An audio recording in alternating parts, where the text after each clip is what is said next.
Hello, South Jersey. I'm Lindsay Gordon with sports. We begin with boys high school lacrosse. The St. Augustine Prep is looking for a win today in the state non-public A playoffs that would put them somewhere they've never been before. That's the state finals. North Jersey powerhouse Don Bosco Prep stands in the Hermit's Way this afternoon in the state semifinals. We pick things up half in Richland. The Prep already ahead 7-1, looking for more. The offense keeping control, looking for the open shot. And it's number 21, Stephen Petrello, who takes it, pulls the trigger on that one, and finds the back of the net. That makes it 8-1 St. Augustine. But Don Bosco makes a run for their own. The Hermits' defense making it difficult on the Ironmen, but they eventually tally one here. It's Andrew Perea who shoots the low grounder that hits the back of the net. That cuts the St. Augustine lead to 9-5, but that's as close as the Hermits would allow them. Keep it in the family. Nico Pontrello in the corner doing work to get a spot, and he finds his brother, Steven. The quick shot gets by the keeper. The goal makes it 10-5, and the Prep are on their way. The Hermits double up. Don Bosco 12-6 the final, so they'll meet the top seed St. Joseph of Metuchen in the non-public A final. That'll be Wednesday at Livingston High School. To the pitch, the Ocean City Nor'easters back in action against the Northern Virginia Royals. Bobby, quite a dancer early first half. It's Alex Weidman coming down the wing. His cross attempt actually hitting on net gives the keeper fits, and Weidman's lob is actually ruled a goal by officials. So a little bit of luck goes the Nor'easters' way. They strike first. It's Alex Weidman giving them a 1-0 lead.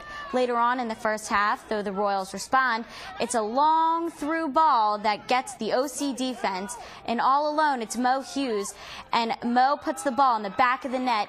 He ties the game up at 1, and that would be all the scoring for the night. The game ends a 1-1 draw. OC still looking for their first win of the season. They'll try again Wednesday on the road, their first of 6 in a row away from Ocean City. It's a huge game in the best-of-7 Eastern Conference Finals for the Flyers this afternoon. With a 2-1 series lead, the Orange and Black could put themselves 1 win away from the Stanley Cup Finals, or with a loss, find themselves deadlocked in a best-of-3 series. Let's head north of the border for this one. Seen here on NBC 40, all about change of possession today. Here Montreal has it, but they give it to Kimmo Tiemann.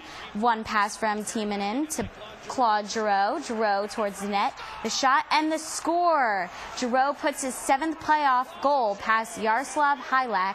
Flyers up 1-0 later in the second. Again, Montreal with it, but Chris Pronger takes over.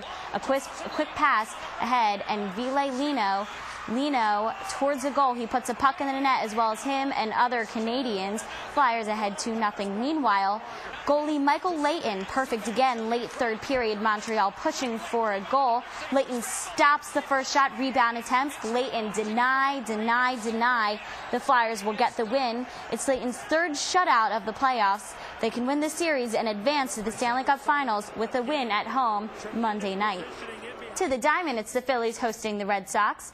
Bo Sox with the lead on this one. Top of the 5th, Kyle Kendrick dealing to Adrian Beltre with 2 men on. Beltre gives this one a ride, hit it where no one isn't. In the gap, in the right center, J.D. Drew and David Ortiz score to make it 5-0 Boston. But in the story in this one, Boston pitcher Daisuke Matsuzaka, he's got a no-hitter in the 8th inning, 4 outs away from history.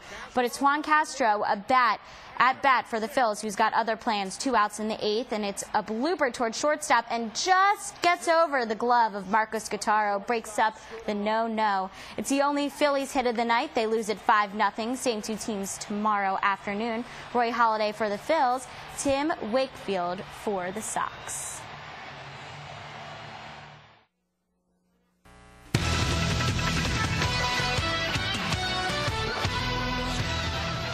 Hello, South Jersey. What an exciting night it is in the Philadelphia world of sports. We start with the Cup opener game that aired here on NBC 40. It truly is an extraordinary story of what the Flyers have conquered so far, with making it to the playoffs through a shootout. Flyers fans are fired up for what's to come in the remainder of this postseason. They want to see Lord Stanley Cup risen high in the sky for all to see.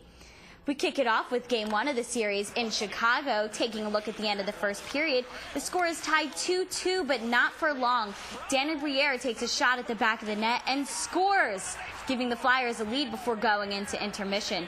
Chicago fights back and scores an additional 2 goals in the second period, tying the game at 4-4 late in the second. Troy Bauer putting it in the net gives the Blackhawks the lead. That would be the end of the show for Michael Layton. But Coach Peter Laviolette makes a decision to bring back recently injured Brian Boucher and put him in the middle of the action, tied in the third. Who's going to score next? It's a real nail-biter.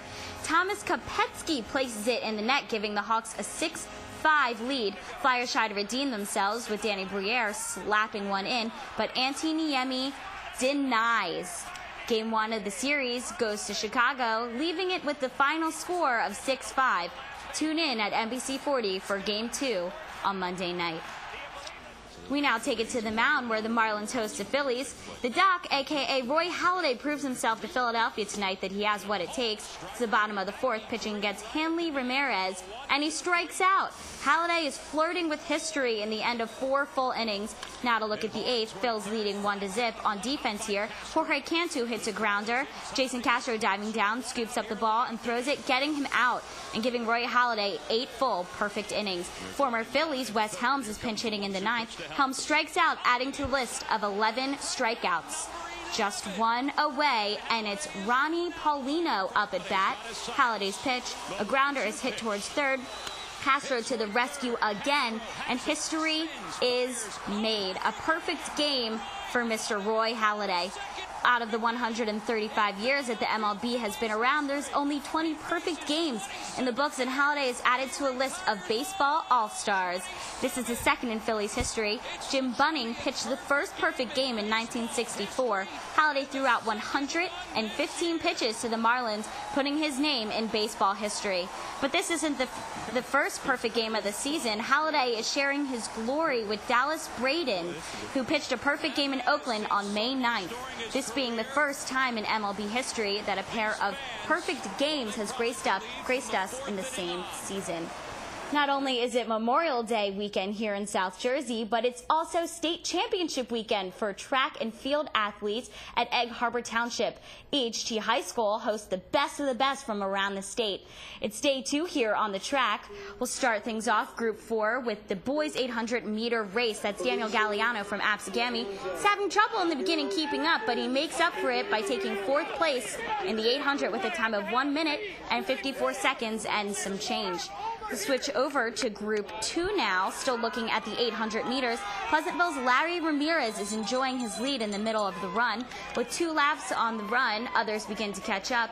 Ramirez still holds out for the 4th place with a time of 1 minute and 56 seconds. Now to move on to the ladies, we are running the 800 as well in the non-public Group B. That is Wildwood Catholic senior Tara Wuko, and she's favored by many, and we can see why. From the start to the finish line, Wuko takes first with almost 4 seconds, and it's 2 minutes and 17 seconds as her time. Onto a different event, the girls' non-public B long jump. Alma's Lauren Bergamo, she is one of 5 that has qualified for the finals. This jump, her 3rd and final for the round, a length of 16 feet 5 1/4 inches. She is the leader up to that point, but ends up giving Bergamo 3rd place in the competition.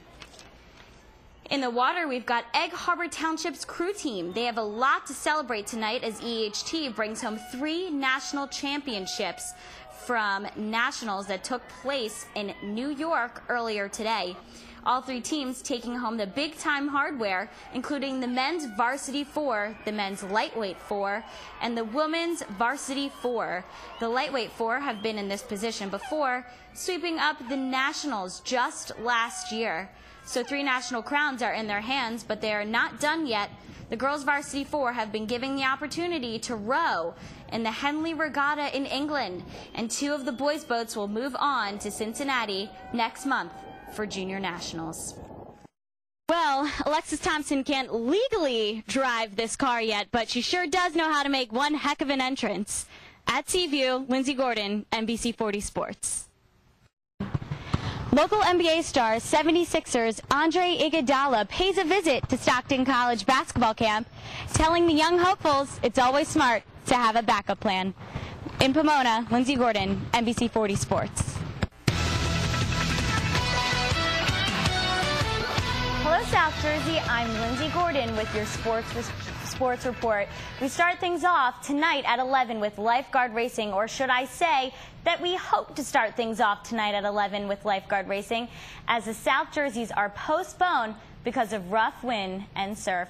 So that means that the Ventnor Beach Patrol will have to wait a little longer to try and defend their title that they won last year in Margate. David Funk and Mike Triposhin essentially the Ventnor team as they do the doubles row. Triposhin is strong in the swim, and then Funk rows in the singles. Reached by telephone, Ventnor Beach Patrol Chief Stan Bergman tells us that the flags for the course will not hold because of high winds. So for now, they'll postpone and try again on Monday. Finally, don't forget that this Sunday is the Pool Championships in Wildwood Crest. Turning to the Phillies now, as Cole Hamels gets the start at Citi Field in New York. Has there been a pitcher in the big leagues with more bad luck lately than Hamels? He's doing his job, but the run support behind him is nowhere to be found. To Citi Field we go, and the bottom of the fourth, Hamels looking good until this ball from David Wright rockets off his right leg, or plant leg. This lefty recovers in time to throw to right out at first, but a scary moment for sure. Hamels does stay in the ball game. Bottom of the fifth now, and Mike Hessman launches a high fly ball to left field. Raul Ibanez leaps and then starts pointing up at the first row, immediately asking for fan interference. Then initially rule it a home run. But that's overturned, and Hessman ends up stranded at third base with a triple. R.A. Dickey and his knuckleball giving the Phillies trouble. Hamels actually the lone hit in the ball game, as this is a single to Wright in the top of the sixth. The Mets get to Hamels in the bottom of the frame as Wright and Carlos Beltran with back-to-back doubles that score New York's only run. 1-zip the final. Hamels is a hard luck loser once again. Now the Braves win it at home over the Dodgers, so that's the Phils mean that they fall to 3 back in the division. And then there's the Eagles, their first test of the preseason tonight, as they are home against the Jacksonville Jaguars. Fans eager to see how Kevin Cobb does under center against guys who are trying to take his head off. To Lincoln Financial Field we go, and Cobb looks sharp in the opening drive. His very first pass is complete to Deshaun Jackson for a 21-yard gain, and then out of the shotgun here gets Jeremy Maclin for a 29-yard pickup. Maclin down at the Jaguars' 15-yard line. 3 plays later, Cobb appears to have tight end Brent Selleck open in the end zone, but Selleck can't hold on to the football. The Birds settle for a Dave Akers field goal. It's 3-zip early. Up 6-0 near the end of the first quarter. Number 10 is Jackson on the end around. Deshaun making people miss as he steps out of bounds after a 17-yard gain. That's basically it for the first team offense. Cobb 6 for 11 for 95. No TDs, but no INTs either. Michael Vick does score at a touchdown for the Eagles in this one. Vick getting the majority of the snaps as he scores once, but turns the ball over twice as well. 28-27 the final. David Akers with his monster night as he hits 5 field goals. This one from 36 yards out. And training camp continues at Lehigh on Sunday. The Birds' next preseason game is next Friday night in Cincinnati. And finally tonight in sports, it's Friday, so that means that we close with the Atlanticare Play of the Week.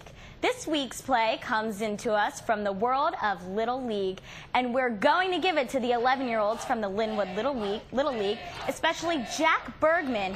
They win the New Jersey state title with 5-4 win over Sunnybray. Linwood's state little title win is our Atlanticare Play of the Week. For a chance to see your play, see if it makes it as the Atlanticare Play of the Week, tune into the news each Friday night at 11. And that is a look at tonight's sports. Pete Thompson will be back tomorrow at 6, and I'm Lindsay Gordon. Thanks for joining us.